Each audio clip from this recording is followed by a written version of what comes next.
What is up, everybody, and welcome back to the Hexa-Stellas breakdown. So the tournament at the Royal Academy has officially kicked off, and listen, if you thought the opening ceremonies were nuts, you have no idea what's about to go down. Today we're jumping straight into Chapter 18, and we get two fights back-to-back that show us the raw, brutal difference between the spirit of a true warrior and the overwhelming power of a king. Let's do this.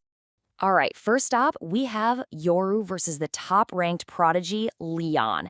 And this whole fight, the entire theme of it, is captured in this one cold, calculating line.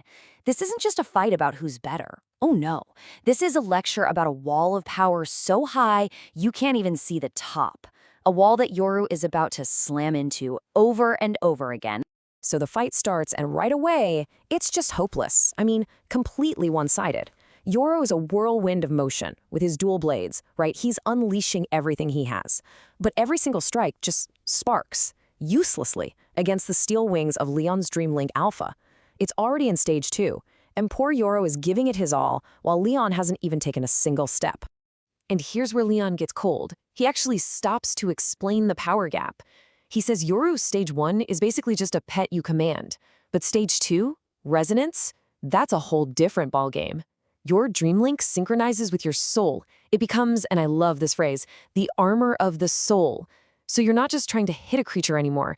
You're trying to cut through a literal manifestation of your opponent's will. How do you even fight that? Well, Yoru doesn't care about lectures. He pushes his body past its limits, literally burning his own life force to pull off illusion dance. And boom, suddenly there are dozens of afterimages of Yoru, all flickering around Leon, attacking from every possible angle. It's just a storm of phantom blades, all desperately looking for one tiny opening. And this is the result, just this horrible, repetitive sound of failure. Clang, clang, clang. Dozens of strikes are landing, from the side, from above, from behind, and every single one is met with that hopeless sound of metal on an unbreakable wall. Alpha's wings just move on instinct, perfectly deflecting every single blow. You can just feel the despair setting in. It's absolutely crushing. After getting blasted by Leon's wingstorm, Yoru is a mess. He's covered in cuts, can barely even move, but he does the impossible. He gets back up. And this is why. He's flashing back to his training with Ryuji, hearing his voice in his head. It's not about winning at this point. It's about being a beast. It's about taking a piece of your enemy with you, no matter the cost. So he puts it all on the line. He pours every last drop of energy he has, his stamina, his willpower, everything, into one final all-or-nothing shot. He literally becomes a blue meteor made of lightning, throwing away all defense, all hope of even surviving, for a single desperate piercing attack. This right here, this is the very definition of a warrior's spirit. The blue meteor hits the platinum wing and just shatters. Yoru is sent flying, crashing into the barrier. The match is called.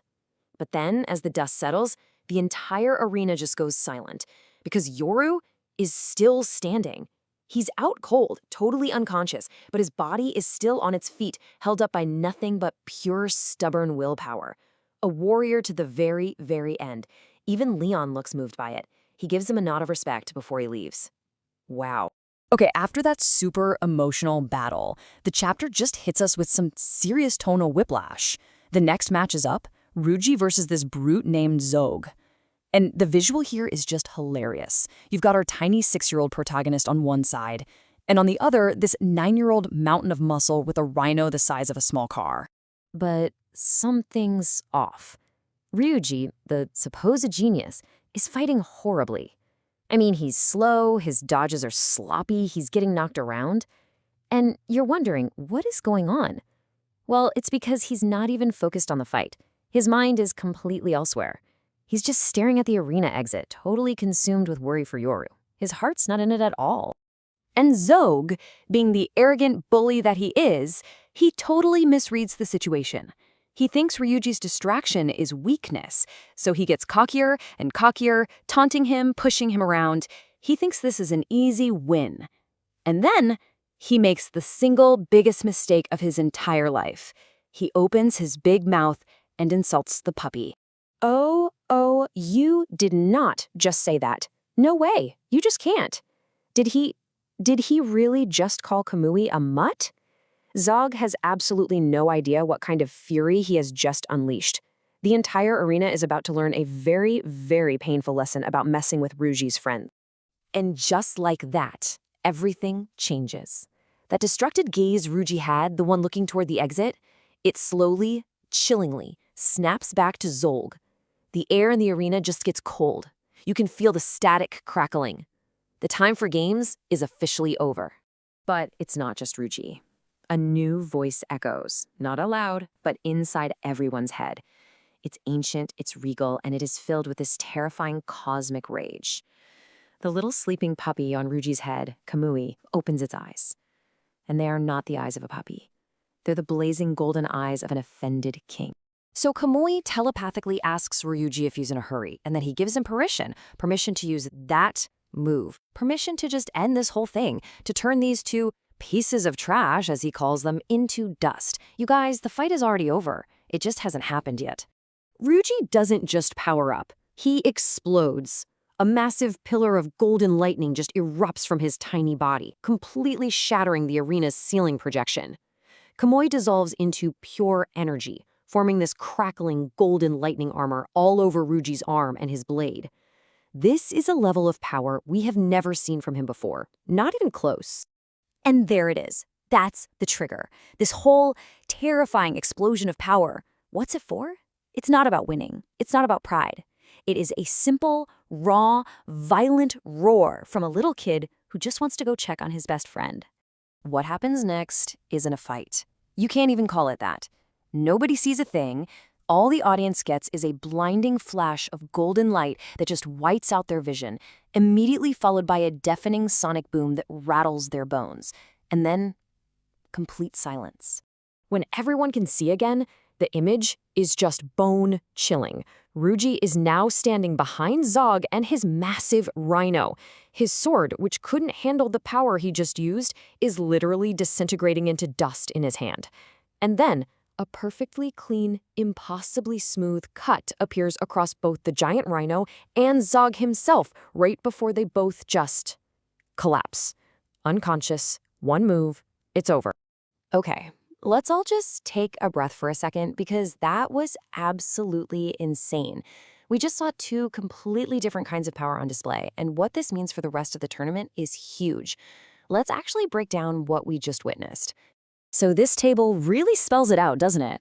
You have Yoro, who pushed Stage 1 to its absolute maximum. He's the peak of skill and spirit, what you'd call earned power. And it wasn't enough to even scratch a real Stage 2 user. That tells us there's a hard ceiling.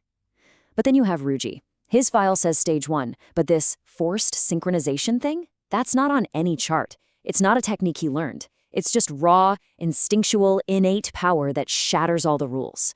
He didn't just win, he broke the entire scale. And look at the reactions from the top brass. They confirm this is not normal. The head instructor, Kaiman, immediately calls Ryuji another monster, putting him on the same level as Leon. Even his own teacher basically says, yeah, that's what happens when he finally tries. But Kudajek's comment, that one's the most important. He points out that Ryuji's supposed weakness, his love for his friends, is actually the trigger for a power that's way more terrifying and way less controllable than any monster. So, in the end, Chapter 18 gave us these two incredible benchmarks. We saw the absolute limit of a warrior's spirit in Yoru's noble defeat, and we saw the terrifying, unrestrained rage of a king in Ryuji's victory. It sets up this incredible dynamic for the future, and it leaves us with one massive question to think about. What happens when that protective rage has no one left to protect? I guess we'll have to wait and find out. Thanks for watching.